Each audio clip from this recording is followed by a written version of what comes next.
रानी शारंधा part 9। मध्याह्न था। सूर्य नारायण सिर पर आकर अग्नि की वर्षा कर रहे थे। शरीर को झुलसाने वाली प्रचंड प्रखर वायु वन और पर्वत में आग लगाती फिरती थी। ऐसा विदित होता था मानो अग्निदेव की समस्त सेना गर्जती हुई चली आ रही है। गगन मंडल इस भय से कांप रहा था।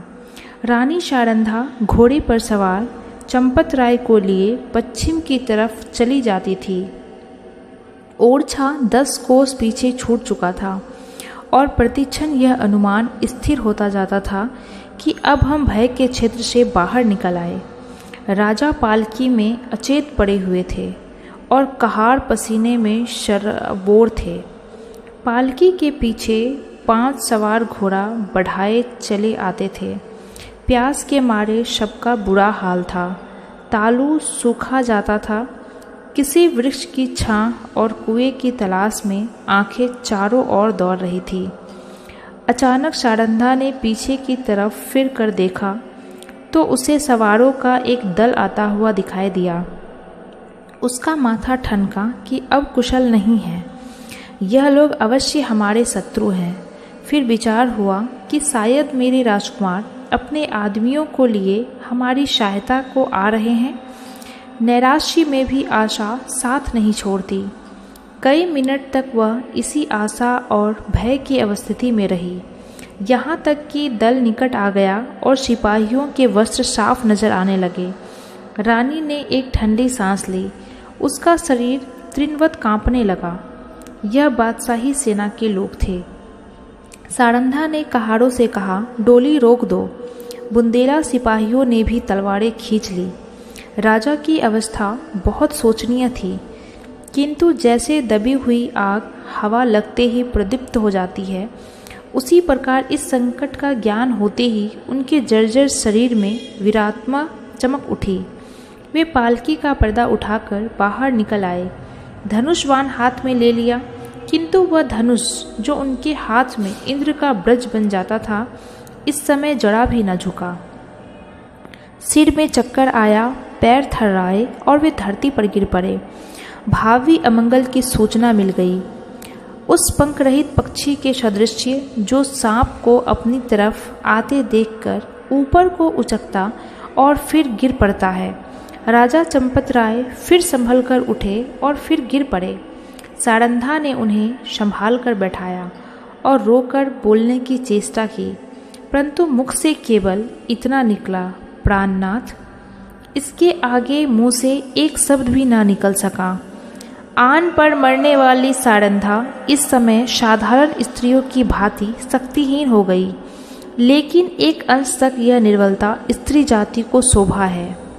चंपत राय बोले, शारन, देखो हमारा एक और वीर जमीन पर गिरा। शोक, जिस आपत्ति से याव जीवन डरता रहा, उसने इस अंतिम समय में आ घेरा। मेरी आंखों के सामने शत्रु तुम्हारे कोमल शरीर में हाथ लगाएंगे और मैं जगह से हिल भी न सकूंगा। हाय, मृत्यु तो कब आएगी। यह कहते कहते उन्हें एक विचार आया।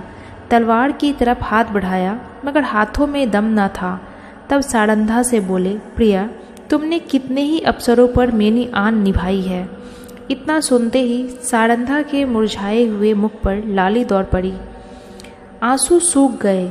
इस आशा ने कि मैं पति के कुछ काम आ सकती हूँ, उसके हृदय में बल का संचार कर दिया। वह राजा की ओर विश्वासोत्पादक भाव से देखकर बोली, ईश्वर ने चाहा तो मरते दम तक निभाऊंगी। रानी ने समझा, राजा मुझे प्राण देने का संकेत कर रहे हैं। चंपत राय, तुमने मेरी बात कभी नहीं टाली। शारंधा, मरते दम तक न टालूंगी। राजा, यह मेरी अंतिम यातना है, इसे स्वीकार न करना, अस्वीकार न करना। शारंधा ने तलवार को निकालकर अपने वक्ष स्थल पर रख लिया और कहा, यह आपकी आज्ञा नहीं है।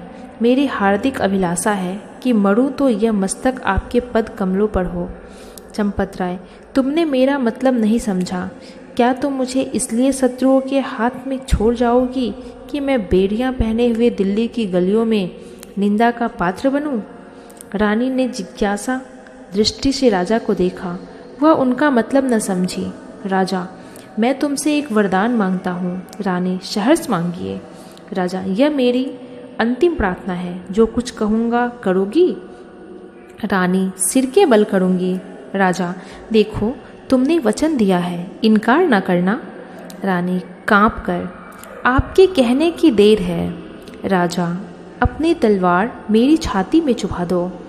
रानी के हृदय पर वज्रपात सा हो गया। बोली, जीवननाथ, इसके आगे वो और कुछ न बोल सकी। आंखों में नैराश्य छा गया। राजा, मैं बेड़ियाँ पहनने के लिए जीवित रहना नहीं चाहता। रानी, मुझसे यह कैसे होगा? पांचवा और अंतिम सिपाही धरती पर गिरा।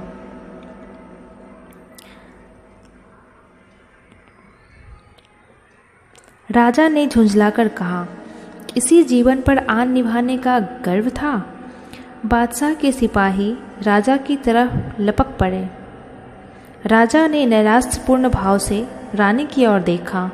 रानी क्षण भर अनिश्चित रूप से खड़ी रही। लेकिन संकट में हमारी निश्चयात्मा शक्ति बलवान हो जाती है।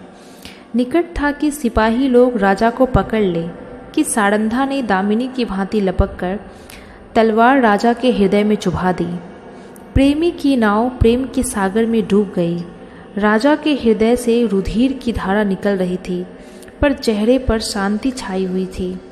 कैसा हृदय है वह स्त्री जो अपने पति पर प्राण देती थी, आज उसकी प्राण घातिका है।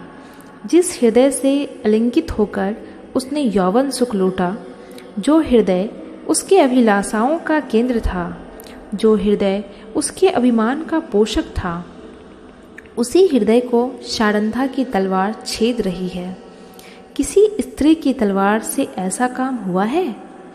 आह, आत्माभिमान का कैसा विषादमय अंत है। उदयपुर और मारवाड़ के इतिहास में भी आत्मगौरव की ऐसी घटनाएं नहीं मिलती। बादशाही सिपाही सारंधा का यह साहस और धैर्य देखकर दंग रहे। सरदार ने आगे बढ़कर कहा, रानी साहिबा, खुदा गवाह है, हम सब आपके गुलाम हैं। आपका जो हुक्म हो उसे बशरो चश्म बजा लाएंगे। सारंधा ने कहा, अगर हमारे पुत्रों में से कोई जीवित हो तो ये दोनों लाशें उसे सौंप देना। यह कहकर उसने वही तलवार अपने हृदय में चुभा ली। जब वह अचेत होकर धरती पर गिरी तो उसका सिर चंपत राय की छाती पर था। इसके साथ ही यह कहानी समाप्त होती है। धन्यवाद।